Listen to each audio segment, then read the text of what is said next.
diadakan di bulan September. Doa Alkitab ini digagas oleh Lembaga Alkitab Indonesia. Nah, tadi kita sudah mulai dengan masing-masing kelompok sudah belajar dari tokoh-tokoh Alkitab yang memberi yang terbaik untuk kita. Ya, ada siapa saja tadi ya? Ada Rahab, ada Rahab kan? Rahab yang memberi kesempatan, waktu untuk orang-orang Israel yang pengintai bisa mengintai mereka selamat. Terus ada siapa lagi? Sadrak, Mesak, ya, yang memberi iman. Lalu ada Hana yang mempersembahkan Samuel. Ya, jadi di tokoh-tokoh Alkitab itu kita belajar mereka sudah memberi yang terbaik untuk Tuhan, dan karena itu kita pun mau memberi yang terbaik untuk Tuhan. Adik-adik kita ini semua spesial. Pendeta spesial, dan adik, kakak pengasuh, semuanya spesial. Dan Tuhan juga kasih tiap orang hal-hal yang spesial di dalam hidupnya. Nah, ada adik-adik yang punya talenta-talenta spesial. Ayo silakan maju. Ya, adik-adik yang punya talenta spesial untuk main ukulele. Bisa kawan maju ke depan? Ayo silakan. Pemberian-pemberian yang spesial untuk Tuhan, kita lihat persembahan pujian dari adik-adik yang mendapatkan talenta bermain ukulele. Mereka akan memuji Tuhan.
Dan hari ini dengan tema pemberitaan firman Tuhan memberi yang terbaik bagi Tuhan, kita mau belajar memberi yang terbaik untuk Tuhan. Kita pendeta akan tanya untuk teman-teman ini dulu ya.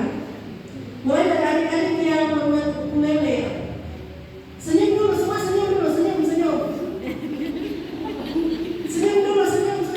Ini majalah pakainya punya masker. Dia bisa senyum pakai apa? Nah, semua senyum kan? Supaya tidak Majalah bukan masker ya, ganteng ya. Oke, mana-mana yang main ukulele ini, apakah waktu dari lahir itu sudah langsung tahu main kan? Jadi untuk bisa main, bisa tahu main ukulele ini bagaimana caranya ya? Belajar.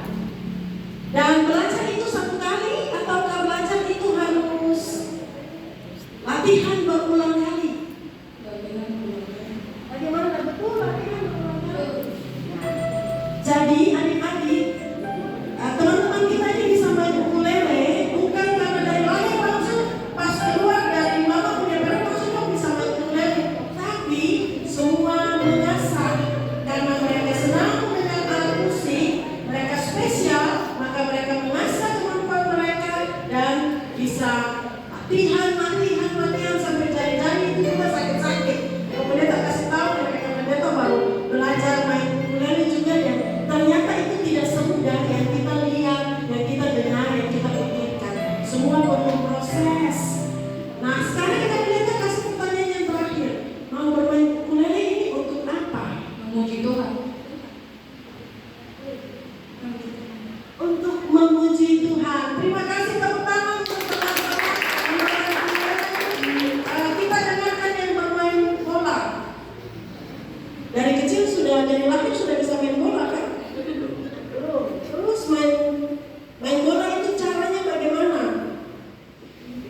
Hidungnya semua sudah tahu jawaban seperti mana. Oke, kalau gitu kakak pendeta ganti pertanyaan. Biasa main bola di mana? Di lapangan. Lapangan mana?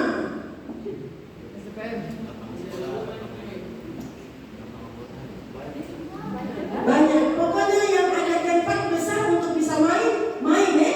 Ya. Betul. Pernah ikut pertandingan bola kan tidak?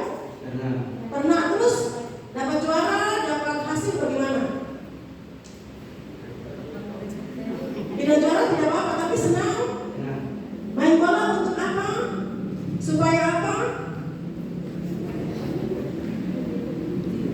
Supaya tetap sehat. Karena Tuhan kasih badan itu harus dijaga dan harus tetap sehat.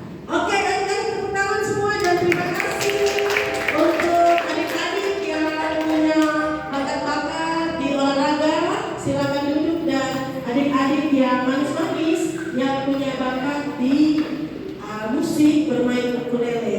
Kita buka dari Kisah Para Rasul 9 ayat 36 sampai 43. Kita akan melihat ada seseorang yang mempersembahkan yang terbaik untuk Tuhan. Siapa dia dan apakah yang dia persembahkan untuk Tuhan?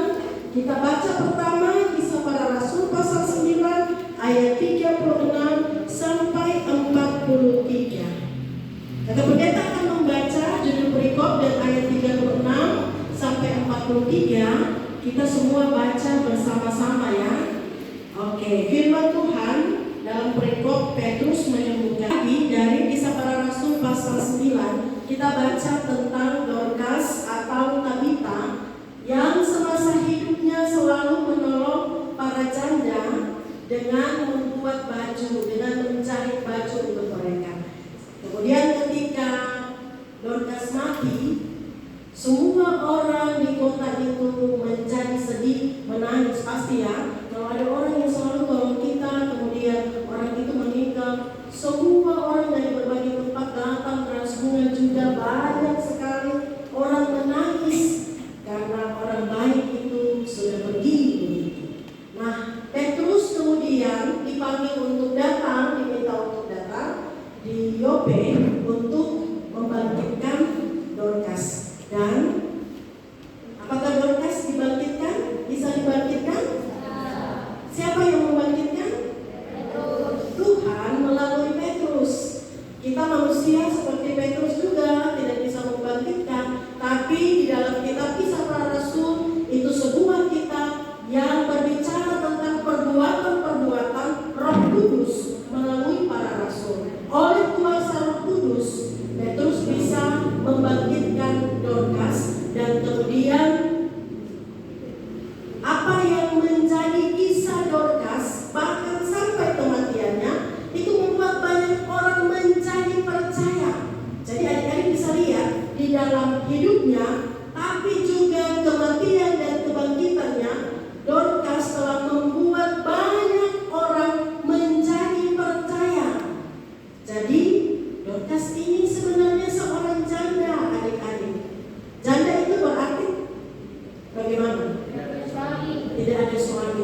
disebutkan di dalam Alkitab apakah dia suami itu pergi guys tinggal dia atau sudah mati. Yang jelas dia tinggal sebagai seorang janda. Tapi meskipun janda, Dorcas tidak menangisi kehidupannya yang janda. Dorcas berbuat baik dengan menjahit, menolong para janda di situ. Dorcas melakukan kebaikan. Nah, di dalam Yesaya pasal 55 dan juga di alam semesta ini bukan hanya kita manusia yang bisa berbuat baik, yang bisa berguna, yang bisa memberi yang terbaik bagi Tuhan. Dalam Yesaya 55 ayat 10 ada hujan yang juga mengairi bumi, membuat tumbuh-tumbuhan dapat bertumbuh. Jadi hujan pun berbuat kebaikan. Tuhan membuat semua yang diciptakan Tuhan ini baik adanya dan semua punya manfaat yang positif. Adik tahu pohon pisang? Pohon pisang itu berbuah berapa kali? Satu kali saja. Ya, pohon pisang tidak berbuah banyak kali. Sesudah berbuah, pohon pisang itu akan mati. Ya, betul. Jadi, apapun kita, bagaimanapun keadaan kita, apalagi sebagai remaja Kristen, mari kita memberi yang terbaik. Kalau pohon pisang saja sebelum mati bisa berbuah, walaupun cuma satu kali. Adik-adik yang tadi sudah memberi persembahan yang terbaik dengan talenta untuk Tuhan. Adik-adik yang tadi main bola juga, walaupun main bola itu untuk kesehatan secara jasmani, tapi dipakai untuk menjaga tubuh yang Tuhan kasih. Tubuh ini tidak dipakai untuk narkoba.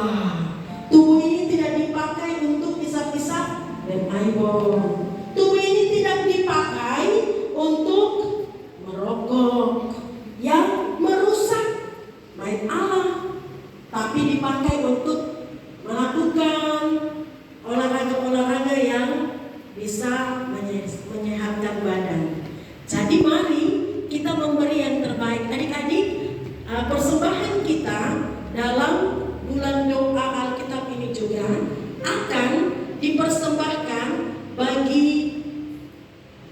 Lembaga Alkitab Indonesia untuk menyebarkan Alkitab terjemahan baru 2. Nah, jadi adik-adik, ini Alkitab yang kita punya sekarang, ini namanya Alkitab terjemahan baru, tapi karena sudah ada terjemahan baru edisi 2, maka ini menjadi terjemahan baru 1. Sebelum Alkitab ini, apakah ada Alkitab lain lagi? Ya, ada, bukan Alkitab lain, tapi Alkitab terjemahan lama.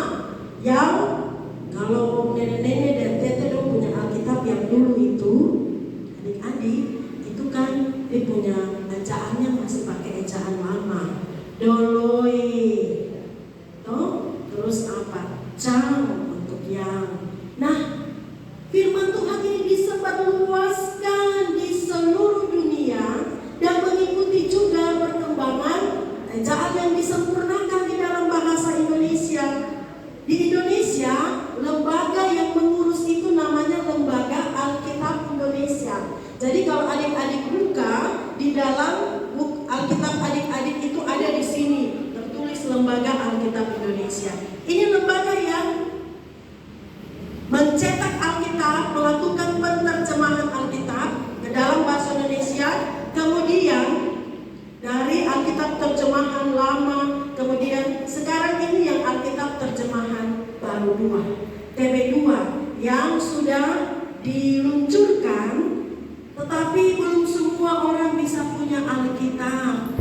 Adik-adik, ada tempat-tempat lain yang tidak punya Alkitab. Kalau kakak pendeta dulu tugas di Waropen, di suku-suku terasing, mereka tidak tahu bahasa Indonesia, jadi dia punya Alkitab bahasa Indonesia juga dia tidak bisa baca. Nah, karena itu ada orang-orang yang bekerja juga untuk penerjemahan Alkitab ke dalam berbagai bahasa.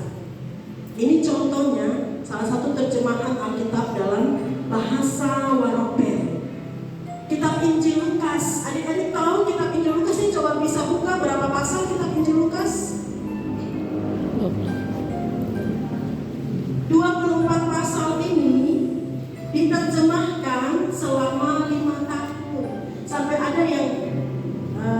tim penerjemahan itu meninggal, terus ganti orang baru lagi. Ini saja kerjanya 5 tahun. Sekarang sementara dikerjakan terjemahan Alkitab dalam bahasa Waropen untuk kitab Kisah Para Rasul yang nanti tidak tahu sampai tahun berapa lagi baru selesai. Nah adik-adik, jadi bulan doa Alkitab ini kita bersama sehati dalam roh untuk saling menopang untuk pekerjaan-pekerjaan ini, supaya terjemahan baru 2 bisa dibaca oleh saudara-saudara yang jauh di Wamena. Adik-adik melakukan ibadah ini, kita memberi yang terbaik untuk Tuhan, tapi juga menolong saudara-saudara kita, hamba-hamba Tuhan, teman-teman kita yang belum punya Alkitab, baik terjemahan baru 1 maupun terjemahan baru 2, dan juga Alkitab yang diterjemahkan di dalam berbagai bahasa. Bahasa Moy sudah punya Alkitab dalam bahasa Moy? Belum ya? Kalau bahasa Biak sudah ada lengkap ya, seingat saya. Bahasa Biak. Kalau bahasa Inanuatan? Belum juga. Pengaluan? Belum juga. Ya, kalau kita membaca Alkitab dengan bahasa kita sendiri, pasti kita akan perasaan ini tersentuh sekali. Kalau bahasa Toraja ada? Ya, contohnya ada Kakak Tere, ada Alkitab di dalam bahasa Toraja. Adik-adik, jadi Tuhan melakukan cara yang luar biasa lewat kebaikan banyak orang, pekerjaan-pekerjaan untuk melakukan proses penerjemahan sehingga kita bisa punya Alkitab dan kita juga bisa berbuat baik, memberi yang terbaik untuk menolong saudara-saudara kita, teman-teman kita di tempat lain yang belum punya Alkitab. Ini kakak pendeta bawa 1 Alkitab. Mari kakak Angel. Ini kakak pendeta bawa 1 Alkitab. Sebelum kakak Angel buka-buka itu, coba adik-adik buka dan lihat. Ini tahu bahasa ini bahasa apa kan? Kakak pendeta bawa 1 Alkitab, bisa buka. Silakan dibuka, silakan dibuka. Tahu itu bahasa apa? Oh, ada yang bilang bahasa Yunani. Coba yang di belakang lihat. Benar, ini Alkitab dalam bahasa Yunani. Perjanjian baru, kitab asli dalam bahasa Yunani. Nah, kalau sudah bisa kasih teman-teman yang lain lihat lagi.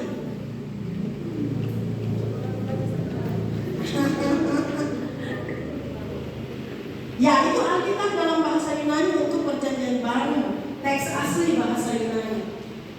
Pasti adik-adik bukan dan tidak bisa baca itu karena ya kita harus tahu bahasa Yunani. Adik-adik kita berbeda dengan yang Muslim ya. Yang Muslim itu mereka punya Al-Quran itu berbahasa Arab ya. Jadi mereka harus tahu bahasa Arab. Kadang-kadang mereka juga baca tapi tidak mengerti. Tapi luar biasa, Tuhan bekerja dalam kebaikan hati orang-orang yang mau bekerja dalam proses penerjemahan Alkitab dalam lembaga Alkitab Indonesia, sehingga kita bisa baca Alkitab dalam bahasa Indonesia, bahkan dengan mengikuti perkembangan terjemahan ejaan yang disempurnakan sampai pada TB2 ini.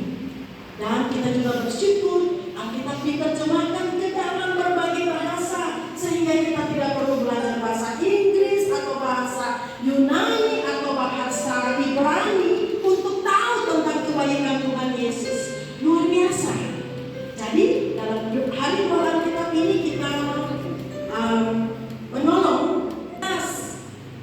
Tidak ada buku Alkitab seperti ini. Ini hanya dalam bentuk kodeks. Bisa lanjut kakak Angel. Yang ditulis di media yang namanya papirus. Papirus itu satu jenis tumbuhan di pinggiran Sungai Nil. Itu tumbuhannya, dan nanti tumbuhan itu akan ditumbuk-tumbuk saatnya dan kemudian dibentuk menjadi seperti media kertas. Lalu tulisan-tulisan dalam Alkitab itu ada ditulis dan kemudian bisa dibaca oleh orang-orang di zaman perjanjian lama itu. Lanjut.